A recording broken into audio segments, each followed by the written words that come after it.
Bom dia a todos e todas, sejam todos bem-vindos e bem-vindas. Estamos começando mais um webinário internacional da Pró-Reitoria de Pós-Graduação em Pesquisa da Unifesp. E hoje nós temos o prazer de termos dois convidados mais que ilustres com a gente, que estão lá nos Alpes franceses. E nós vamos, nesse momento, mudar para o nosso idioma oficial de comunicação, que é o inglês. So I would like to welcome you all for being here today with us. It's a great pleasure to receive two researchers that are very, very important in their fields. Professor Guillaume Charvet and Professor Tatiana Aksenova. They are both from the Clinatec in France, and they will talk today on implantable chronic brain-machine interface for movement compensation of patients with motor disabilities. But I would like to thank you on behalf of the Graduate Studies and Research Office for being available for today's and for being here today and sharing your knowledge and sharing your time, especially. I know you're very busy and I know you're very important people, but you still are here with us in Brazil, although in virtually communication. But I would like to thank you for your kind acceptance for being today. However, I would like also to thank you, the host of today's webinar, who is Professor Jean Faber, a very important partner. He also is a member of the CAP Sprint program here in Unifesp from the theme of neuroscience, cognition, and education. Professor Jean Faber, he's a bachelor in physics from the Federal University of Juiz de Fora, master's degree in doctorate in the computational modeling program at the National Laboratory for Scientific Computing in the area of information and quantum computing. He has a postdoctorate at the International Neuroscience Institute of Natal, Edmond Lili Safra, in the area of neuroscience analysis and sleep learning. Postdoctoral at the Commissariat à l'énergie atomique et aux énergies alternatives, Clinatec, supported by the Foundation Nanoscience in Grenoble, France, in the project Neuropattern Processing and Classification for Brain-Machine Interface Systems. He is currently an adjunct professor at the Federal University of São Paulo in the Department of Neurology and Neurosurgery, Neuroscience discipline at Escola Paulista de Medicina. He has interests in the areas neuroscience analysis, neuroengineering, and sensory motor cognition. So, Professor Jean Faber, thank you so much for being our partner, for contributing for our knowledge, and also to bring us the best research in the world, like Professor Guillaume and Professor Tatiana. Welcome to Brazil, and welcome to Unifesp. Thank you so much. Yeah, thank you, Camilo. Thank you for this kind of presentation and introduction. It's a great, huge pleasure to have Tatiana and Guillaume here. Tatiana was my supervisor 10 years ago, so for me it's a huge, enormous pleasure have both here actually. And I'm pretty sure that the seminar is gonna be amazing because I was lucky to participate in this project at the very, very beginning, and now I have been seeing the success that it became. So just for the public, so we are going to have two seminars actually. Dr. Guillaume Charvet is going to introduce the general idea of the whole project, and after Tatiana is going to present us the details of the project. Okay, so if you have questions or I don't know, some doubts, you can type your questions on YouTube in Portuguese, in English, in French, so I can try to translate it. So I think that's it. I also really would like to thank you both to accept to give us this seminar to present this amazing project. And so just to introduce Guillaume Charvet, now he's currently he's the head of medical device development in CEA Leti Clinatec, which is a huge laboratory in Grenoble dedicated to neuroengineering in France. Now, so they are especially dedicated to develop and integrate innovative medical device in response to medical needs. And Guillaume is the head of the medical of this project.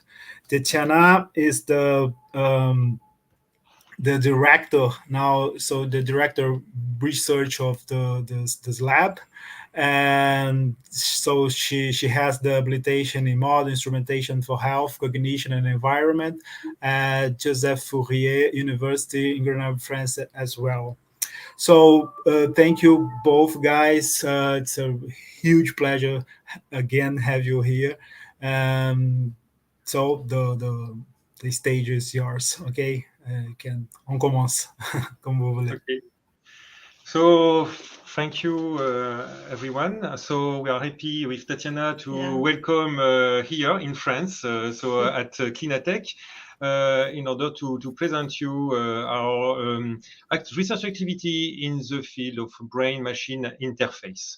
So, just a slide to show you where is Clinatec. Clinatec is located at Grenoble, in the heart of the CEA Technological Research Center in France. So it is a very large place with a lot of development in the field of technology, so in particular in microelectronics. So at Clinatec, Clinatec is a biomedical research center. So the goal of Clinatec is to accelerate the development and the clinical validation of innovative medical devices, thanks to medical and technological breakthrough innovation.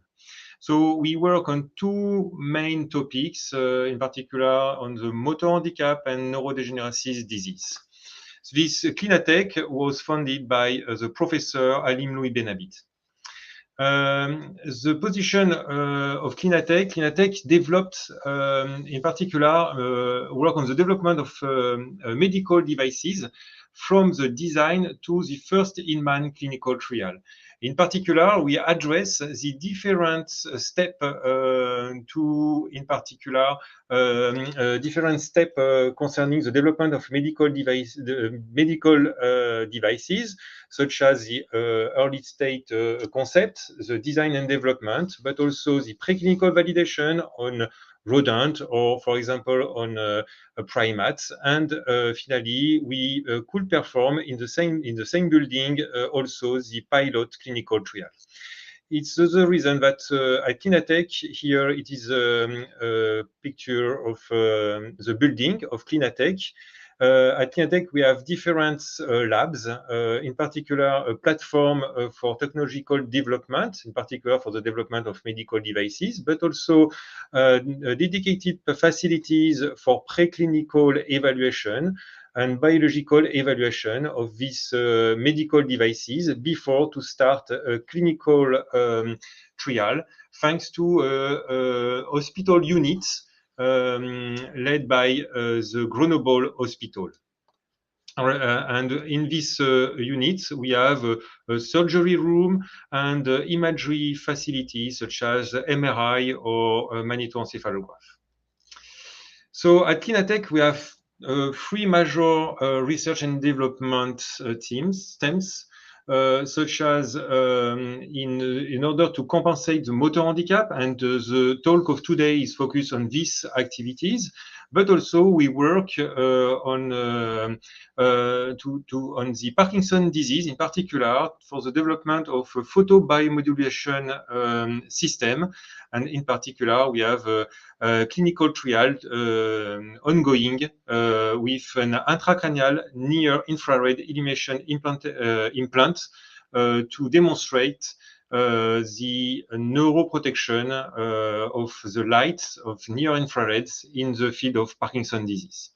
We have also an other project in order to stop epileptic seizure thanks to cooling technology.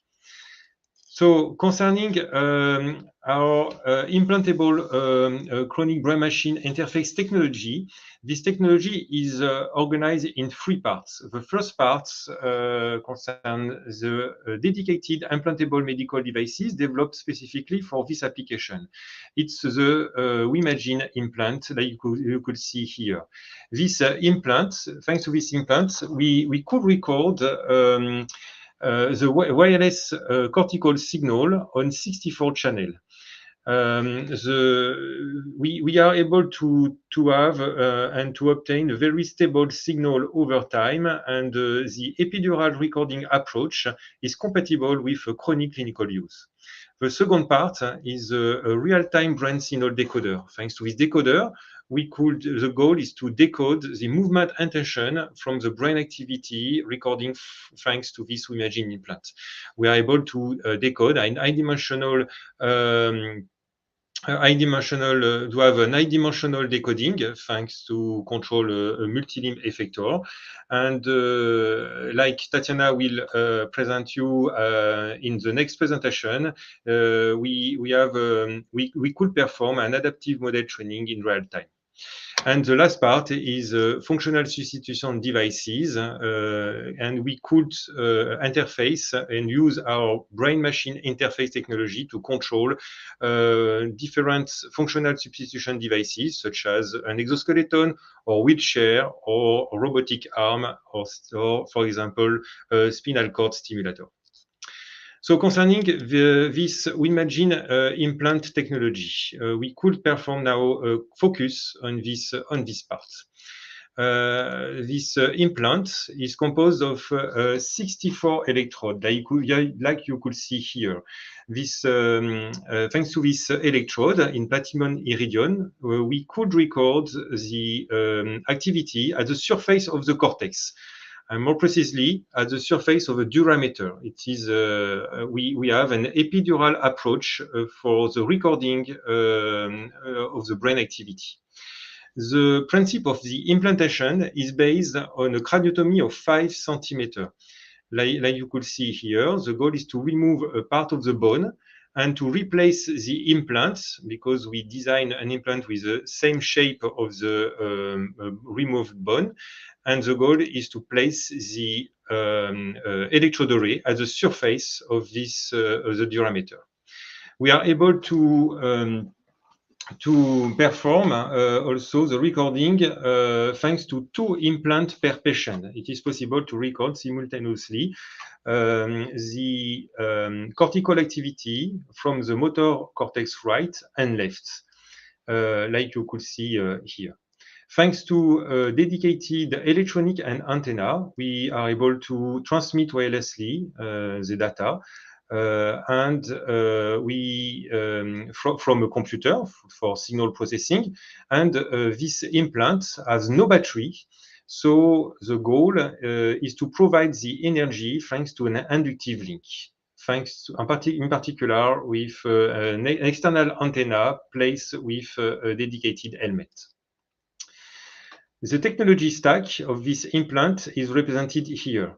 We developed at the CEA Leti, in particular in the research technological center, all the different bricks necessary for the development of this implant.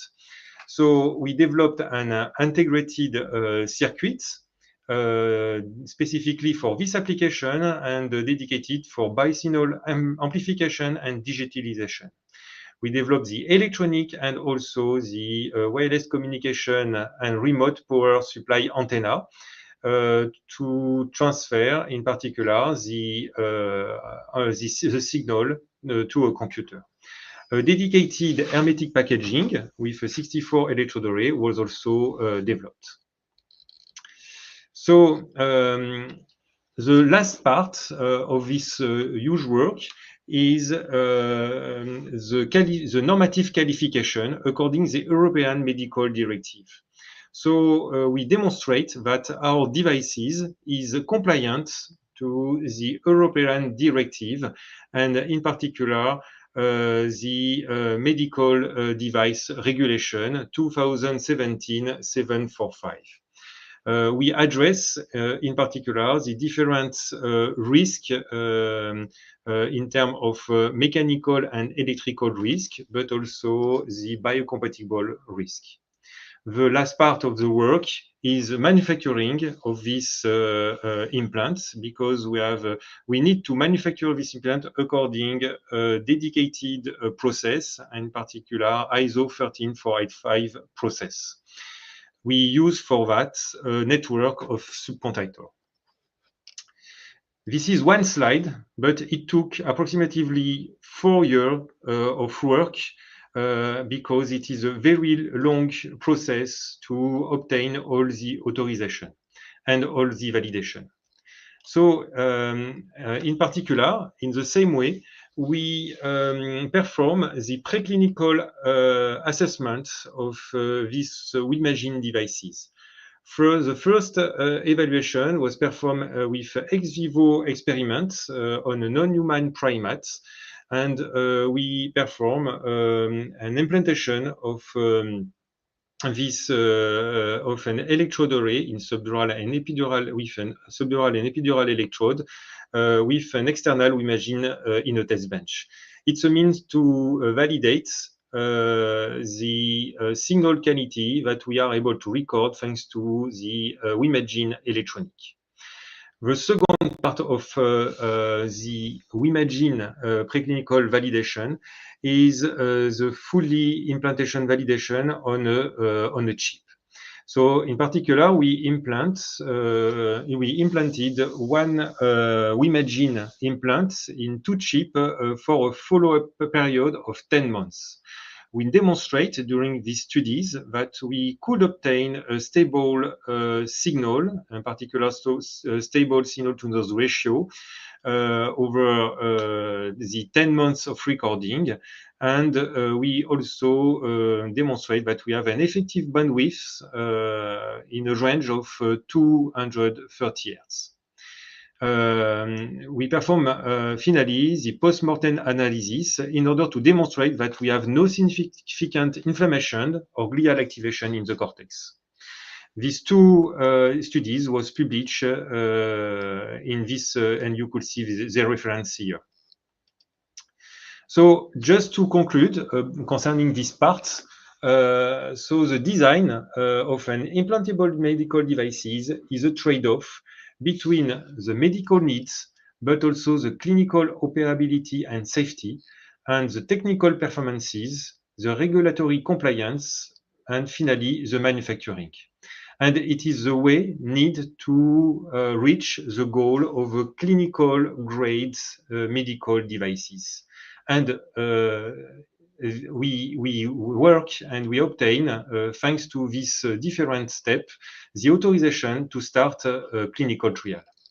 So for the first time, we validate and we perform the validation of these technologies during the clinical trial named BCI and tetraplegia. So the goal of this clinical trial is to provide the proof of concept that it is possible for a tetraplegic patient to control a complex effector thanks to its the brain activity monitoring and decoding. This clinical trial was under the scientific direction of the Professor Alim Louis Benabid, and the principal investigator is Stéphane Chabardes. So this video shows the principle of this clinical trial. So when the patient was installed in the exoskeleton, he could imagine, for example, to move his arm. It generates dedicated activities at its surface of the cortex. We are able to record its brain activity thanks to the 2 WIMAGINE implants and the brain signal are transmitted wirelessly to the different computer in the backpack of the exoskeleton. And we are able to decode this brain activity into movement of arm, but also movement of leg, like you could see here. So we perform the implantation of patients, and currently 2 patients are implanted bilaterally with 2 imaging implants in front of the right and left motor cortex. Here you could see a picture of the surgery room at Clinatec. And in particular, we could see Professor Stéphane Chabardes and Aline Benabit for the surgery. Here you could see the 2 implants implanted on a patient and directly at the surface of the motor cortex in epidural mean. Here you could see the X-ray imagery with these 2 WIMAGINE implants. So first of all, the goal is to demonstrate that we are able to record brain signal with a very good signal quality. And we demonstrate that we perform an echo signal stability evaluation over a period of 3 years implantation in human. The results are presented here and published in 2021 in the Journal of Neural Engineering. And we demonstrate that during the first 30 days, the signal stability of the brain signal stability has increased, in particular after the resorption of a serohematic epidural collection. But after, during the 30 days to 3 years, the signal magnitudes, and in particular the signal to noise ratio, are remarkably stable. So we observe only a decreased tendency less than 2%. It is a very nice result. So in parallel of this study, we work, and in particular, we work on the training of patients thanks to dedicated BCI environment. So the goal is to train a patient to perform a motor-mortal task and to decode the brain activity thanks to a dedicated software environment. So this training was performed in 2 environments. At home, like you could see at the left, the video at left, at home, the patient was trained thanks to virtual environments. For example, here to control a dedicated avatar. At the right, when the patient come at Clinatec, we could perform with a clinical team of Clinatec the different training with the exoskeleton. So thanks to this different training, our goal is to demonstrate that we are able to perform BCI control of a complex effector such as this exoskeleton. All the results of this different training are presented and published in Lancet Neurology, a journal in 2019. So in particular, we demonstrate that our patient is able to control the walking of an exoskeleton, like you could see here. So in this experiment, the patient imagine just to move their leg, his leg, and we are able to decode this in real time to activate a walking cycle of the exoskeleton. So it is a simple one-dimension brain switch decoding. The second task is the control of the upper limb, and in particular, the right arm to reach different targets in a 3 dimension that you could see in here, or the left arm in order to control the direction and the trajectory of his wrists in 3D environment. We are able also to control the rotation of the wrist, like you could see here. Is the reason that we demonstrate that we are able to have and to create an 8-dimension model thanks to this experiment. So to obtain this very nice results, we perform a progressive training with the exoskeleton during more than 10 years.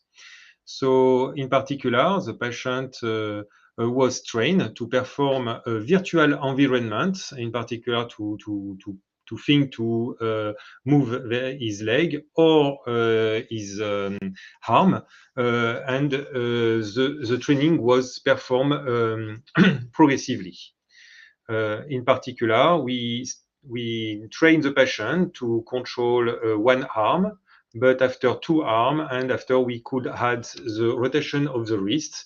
And also we demonstrate that we are able to create a stable model during several months. Like you could see here, in a recent publication, we demonstrate that we are able to perform the decoding of a decoding model over a period of 6 months without recalibration, and we could have a very stable quality, very stable performances in the context, for example, here of an avatar control. So to give you now the perspective, so our goal is to continue this clinical trial, and in particular to demonstrate with other patients that we are able to perform the proof of concept of the control of an exoskeleton. So in particular, in this clinical trial, we demonstrate that we are able to perform a chronic and stable cerebral activity thanks to the WIMAGINE implant. But our goal, and with this patient, we demonstrate that we are able to have and to perform a high-dimensional decoding in real time with a stable, complex decoder. So thanks to these features, demonstrated in a laboratory, our goal is to reach the target. To demonstrate the use of this neuroprosthesis out of the laboratory. So the next challenge is to move towards the deployment of daily life neuroprosthesis for, in particular, tetraplegic patients. Like you could see here, the goal is to allow patients to perform a grasping task like represented here, in particular for to perform to allow patients to eat independently, for example. The second part is to allow patients to perform a mobility task, and you could see here the patient is able to control trajectories of a wheelchair in a standard environment. The last part of our project is to, in collaboration with INRIA and ST Microelectronics, is to develop share control technology with sensor-based environment perception. So it's a goal the goal is to improve the robustness, the accuracy, and the safety of this brain control for daily life tasks.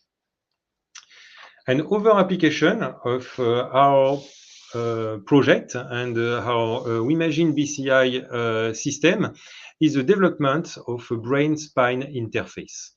So in the context of this development, so we start a collaboration 3 years ago with Grégoire Courtine team and Jocelyn Bock team at EPFL and Lausanne Hospital. The goal is to develop a neuroprosthesis for the restoration of gait in paraplegic patients. The principle of this the principle of this brain-spine interface is to combine the spinal cord stimulation technology from EPFL with the WIMAGINE-BCI system from CEA. So when the patient imagine to move his leg, right leg and left leg, the goal is to decode this movement intention in order to activate the stimulation, the appropriate stimulation of the spinal cord stimulator in order to restore the gait of paraplegic patient. So in particular, here is a video presented by in 2018 by the team of Grégoire Courtine, and here it is a demonstration of the performances of an epidural electrical spinal cord stimulation of tetraplegic patients. So when we stimulate the patient, like you could see here, the patient is able to move. When we stop the stimulation, it is not possible for the patient to move. So for this project, and the objective of the brain-spine interface project is to give a natural control of walking thanks to the decoding of the brain intention of the patient. The second objective is to allow patient to perform a complex command, in particular to control the step amplitude or the rhythm. The last objective is to, we hope that the synchronization between the brain activity and leg movements could facilitate the rehabilitation of patients. So now, where we are, we perform the integration of the two systems, the WIMAGINE system and the spinal cord stimulation system, and we obtained the authorization from the Swiss authorities. So now the clinical trial is ongoing, and we hope to show you in the next months the nice result obtained in the context of this clinical trial. So thank you for your attention, and I want to thank the multidisciplinary team of, in particular, Clinatec, and also from our collaborator.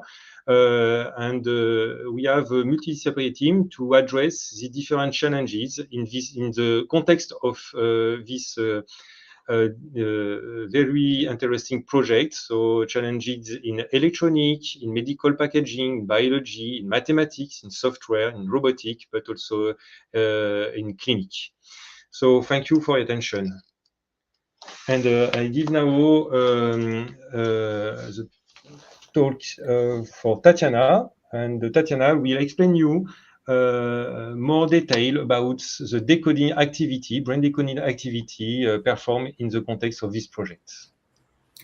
Thank you very much, Guillaume.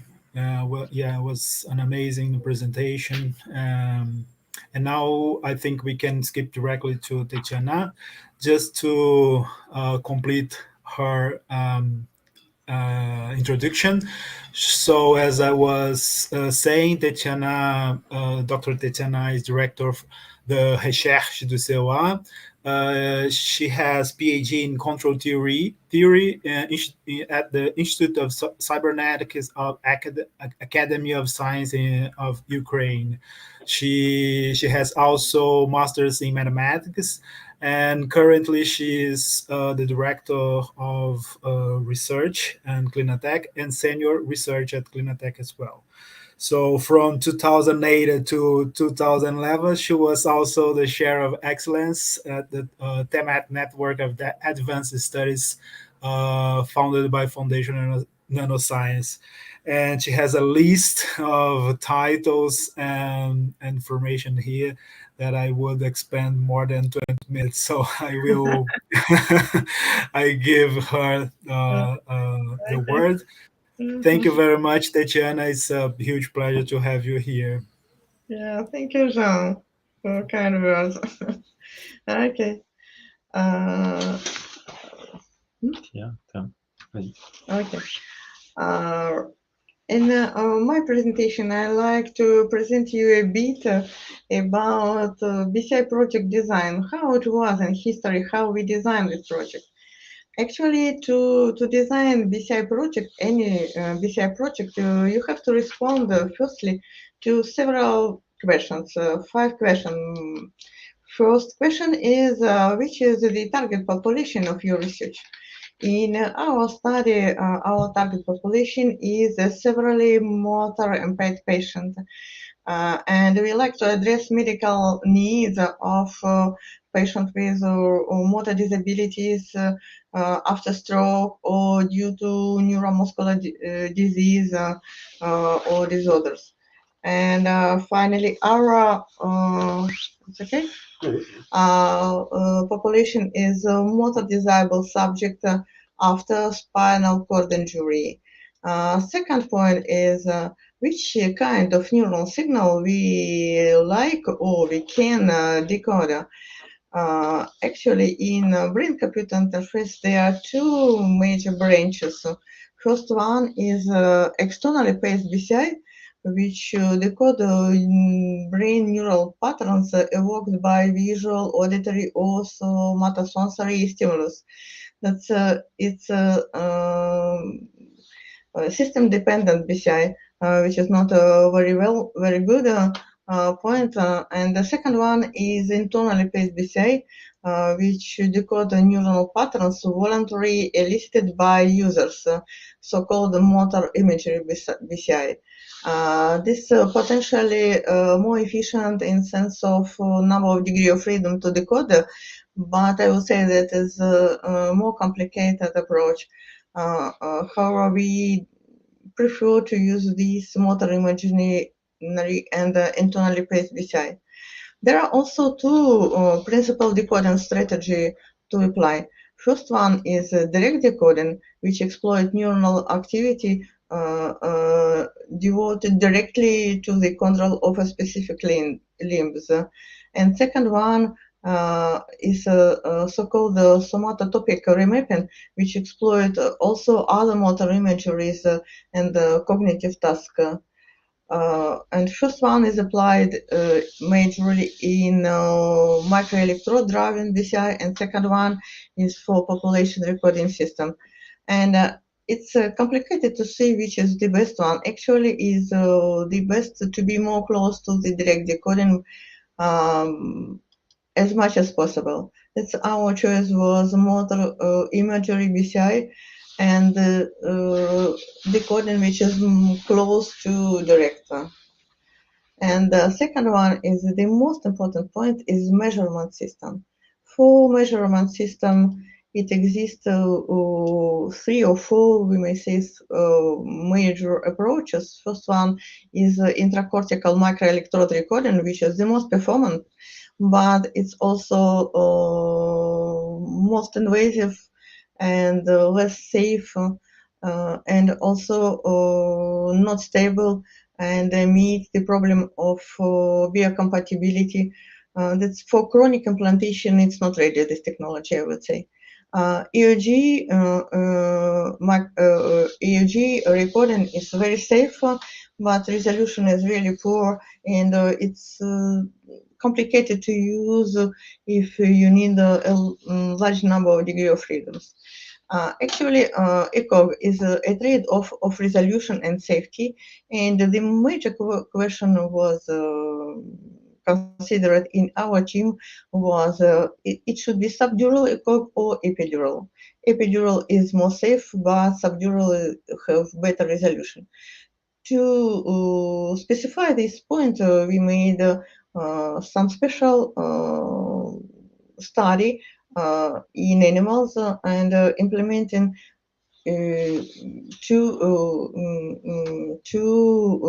type of recording, epidural and subdural in parallel, and we have seen that in 31 months after implantation we observe exactly the same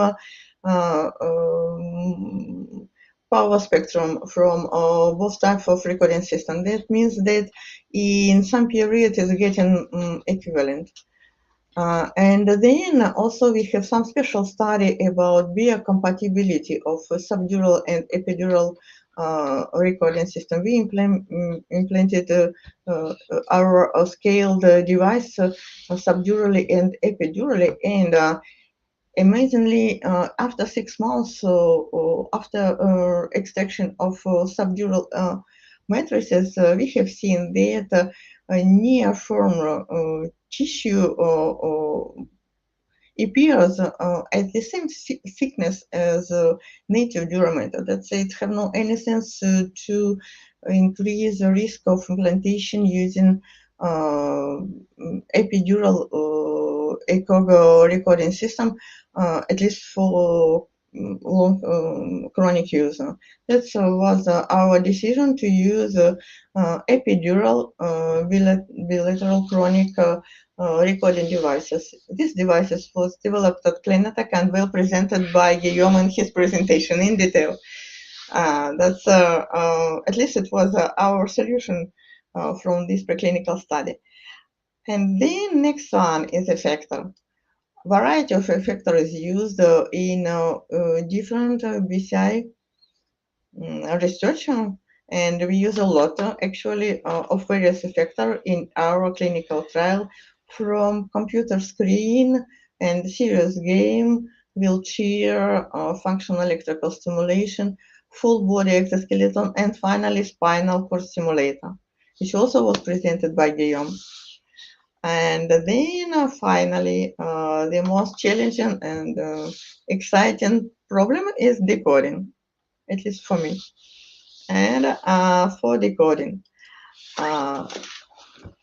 generally, decoding system is composed by more or less traditional block, pre-processing, feature extraction, and optional dimension reduction, then decoding itself and post-processing. And for signal pre-processing, actually it depends, highly depend on recording system.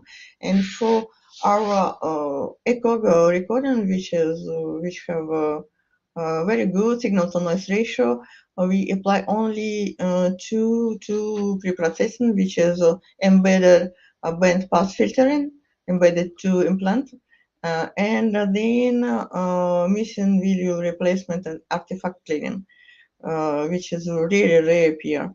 And missing value appear because of wireless data translator, and somehow 1 point may be missing, 1 or 2 maximum. Then next part is feature extraction. For feature extraction, we use more or less a standard approach of our feature is modulation of power of signal in a selected frequency band.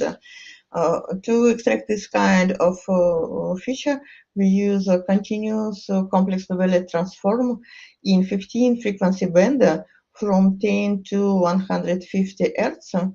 And after decimation and in logarithmic scale, we have a cube of feature associated to epoch of 1 second, which is used to feature extraction, comprising 64 electrodes, 15 frequency band, and also 10 samples in time. Then one more feature which is needed, this output feature. Actually, it depends also of a BCI. In our BCI project, we use binary feature for to activate working cycle. It's brain switch, and also it's a kinematic output, which is 3D. We use for 3D hand translation for each upper limb. This kinematic output is actually directed distance from current position to the target. And another kinematic output is 1D angular angle for wrist rotation. Also, it may be for simulation, it may be the amplitude of simulation. Okay, and finally, post-processing. We use a very simple post-processing, just limiting Cartesian increment or simulation amplitude. Also, there are post-processing which is made by our partners, robotic team, which transform our prediction to the joint movement or simulation pattern. And the most interesting is decoder itself. Decoder itself is user specific, and normally it's identified, it's learned using supervised training procedure using some of machine learning approach. For motor BCI, there are several requirements and technical challenges specific for motor BCI. Firstly, we need normally a large number of degree of freedom to control complex effectors such as exoskeleton. Also, to be practical, we need asynchronous decoding. It means strong support of idle state and also with minimal system assistance. It should be robust enough to function in natural environment, and also decision rate, the command sent to effector should be rather high. It should send prediction at least 10 times per second to have some natural movement, even more maybe. And also with our 64 channels and 15 frequency band, we have to treat high dimensional data flow in real time also. And the most important and most challenging is that BCI in general and motor BCI in particular is a human in loop system. And that means that neuronal signal is impacted by feedback component. And that's why closed loop incremental model learning, decoder learning is preferable. And what is the decoder in our project? Our decoder is based on mixture of expert approach. Actually, it's composed by a set of a particular decoder, which called expert. Each decoder treat the data to control a group of degree of freedom. For example, it may be particular limb movement, for example, hand translation or hand rotation. All these decoding model are work in parallel, and their control, the external loop is so-called the gating model, gating loop. Gating is a classifier which activate or inhibit the particular expert output. A gating model compute the probability of activation of each of expert. It works this way. Firstly, patient have to imagine some movement, neuronal activity is recorded and sent to all the decoder, all expert and gate. And gate compute the probability of activation of expert, and corresponding signal is sent to the effector. Okay, and what is the expert? Our data is tensor data. That's why we apply the methods. We developed actually approach algorithm recursive exponentially weighted and very partial least square algorithm, which is matched to tensor data representation, robust, relevant, and correlated variable, efficient in case of small training data set and high dimensional data flow. And the most important, this method is incremental and adaptive, keeping in memory only small amount of data and able to update the decoder in real time. Okay, for next part is gating model. For gating, we use hidden Markov model. And why? Because traditional classification approach assume that observation are independent in time, and it's not the case in brain-computer interface. The expert cannot switch very often, actually. That's why we apply another hypothesis assumption of dependency in sequence of label, sequence of classes, and this hypothesis is Markov chain hypothesis that the probability of activation of expert depend on which expert is activated at the moment.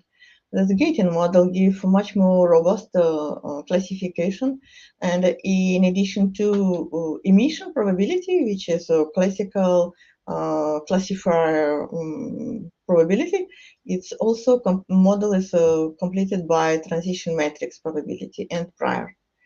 That's our classification model. And then the most important part is adaptive decoder training. And for this, we have developed a fully adaptive incremental learning algorithm. Decoder is entirely tuned in real time, including hyperparameters. And the important point is that only sufficient statistics are kept in memory together with current buffer of data. Current model is used for decoding and to control an effector in real time. In parallel, data are stored in a buffer, and model is updated each 15 seconds. Then model is updated, it is sent to the first loop, and then is used to control our effector. Okay, all this was implemented in software and integrated to clinical trial platform to be used for training at home and at laboratory. It was also presented to you in previous presentation by Guillaume. And as also was said in previous presentation, we use progressive training starting from 1 degree of freedom, then moving to more complex mental task of 1, 2, 3 degrees freedom, and finally to 8 degree of freedom. And I like just to say that in our research we apply more complex as usual point-to-point pursuit task paradigm. Generally, in majority of BCI study, they use center-out task. That means the system is reinstalled after for each trial to the center, and it's not which was done in our trial. In our trial, patient control his effector through all the session, all the time, without any reinstallation of effector at any moment. It's fully asynchronous BCI. And finally, we achieved decoding of 8 degree of freedom, and we have demonstrated in 2 clinical protocol in real effector and in virtual effector stability of decoding during more than 6 months. That's we were very happy with these results. However, there are a lot of challenges which should be addressed to go to the next step to bring neuroprosthetics out of laboratory. From our side, it's from decoding side. Firstly, it should be easy to use without any assistant. Then larger number of degree of freedom is necessary, is needed for real life tasks, for example, object manipulation. Also, it would be nice to enhance the efficiency of decoding to have interfacing faster. And also a lot of also technical challenges as for example, portability and many others. For example, to address the first challenges to control BCI interface without assistance, we are developing adaptive task designer, which will allow the patient to calibrate his system himself, because neuronal signal is unstable, and it's require regular recalibration. That in this case, if after development of this system, patient will be able to recalibrate his decoder himself at home. Another approach, possible approach, is try to avoid this procedure of calibration at all, and we try to design auto-adaptive training for BCI, which will allow to decoder to adapt himself without any recalibration procedure. And this study was nominated for BCI award for last year. Okay, one more direction may be to use more complex expert instead of multilinear model. We have tried to use to explore several architecture of neural network, and finally it works a bit better than multilinear model. We find out improvement of decoding even with very short recording.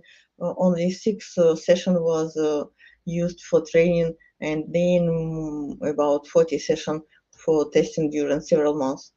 However, all these algorithms are not incremental, and to be efficiently integrated to our environment, we try to obtain some incremental learning algorithm for them.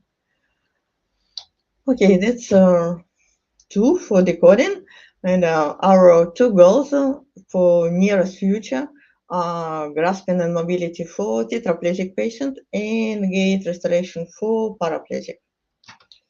And thank you so much.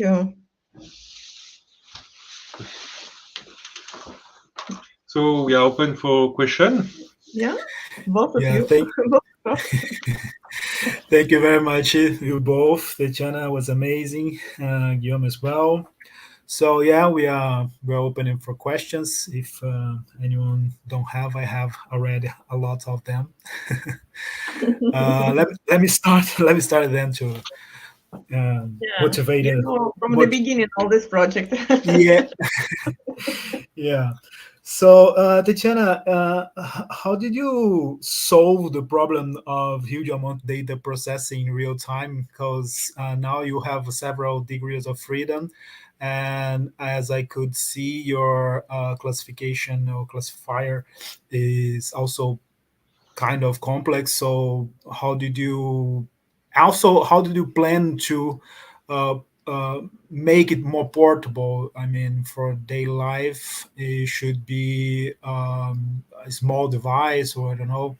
So, how do you plan to solve, and how did you solve it actually at this time? Actually, nowadays isn't implemented in computer, and even it's a portable computer, which is portable finally, at the exoskeleton bag, but also for our simulation project is a small computer, which is on the handbag of patient. That's, I would say, that is portable now. Mm-hmm. Mm-hmm. And then it depends on number of degree of freedom for sure. Yeah, and for a large number of degree of freedom, it should be less expensive for computing. But it was developed. A algorithm was developed in MATLAB, and if we translate it to lower level languages, I'm sure it will be even more portable for fewer computer. Yeah. That's for sure. Yeah. And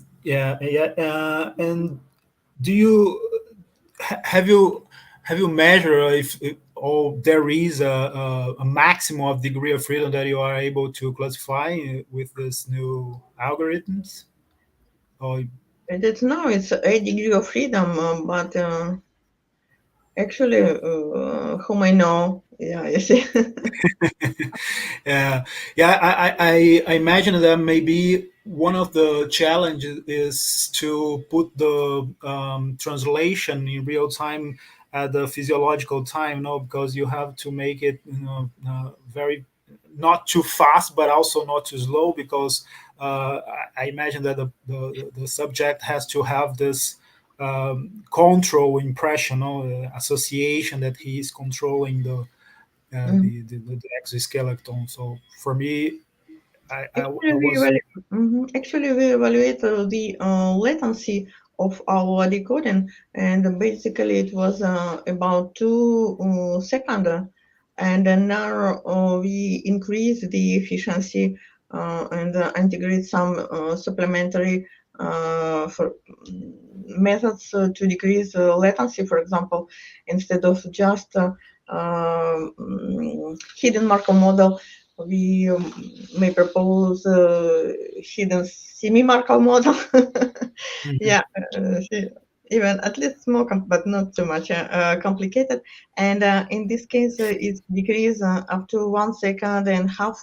And actually, for walking, it's it's below 1 second. Yeah, even below 1 second. Yeah. Yeah, so it is a very important requirement. The latency is very important to have no delay between the motor mental task and the movements.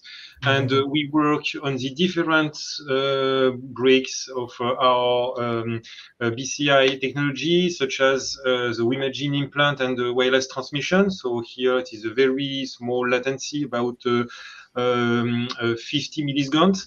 And after we optimize all the different softwares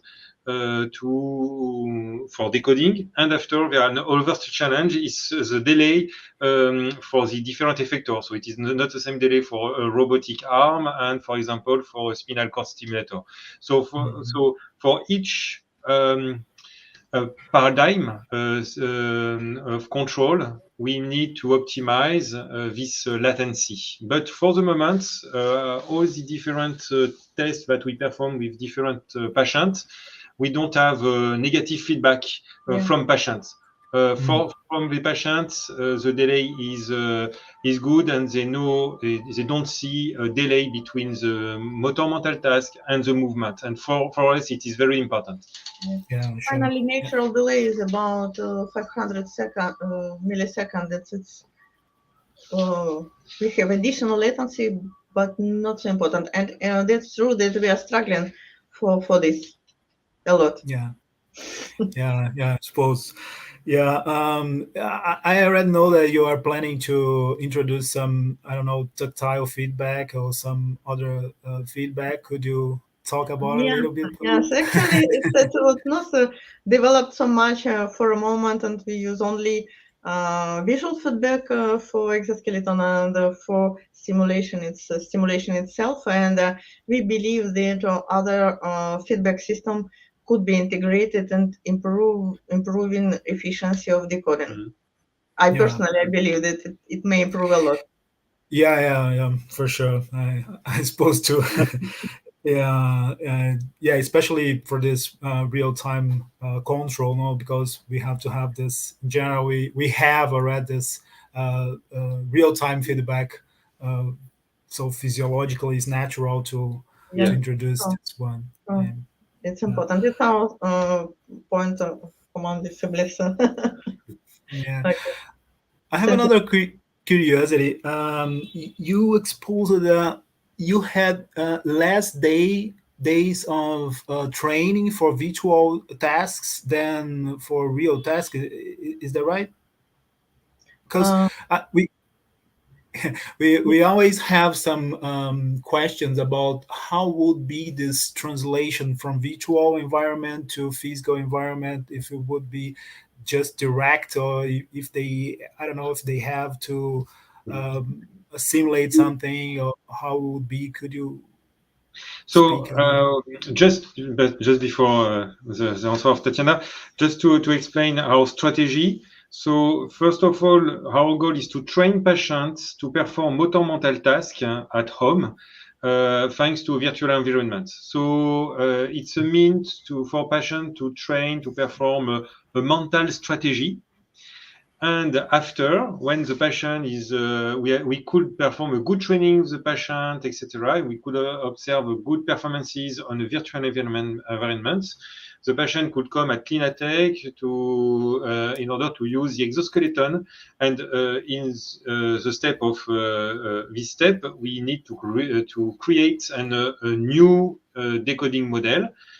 Because we don't have exactly the same environment, the same perception, visual feedback, and it is better to create a new model in a real environment.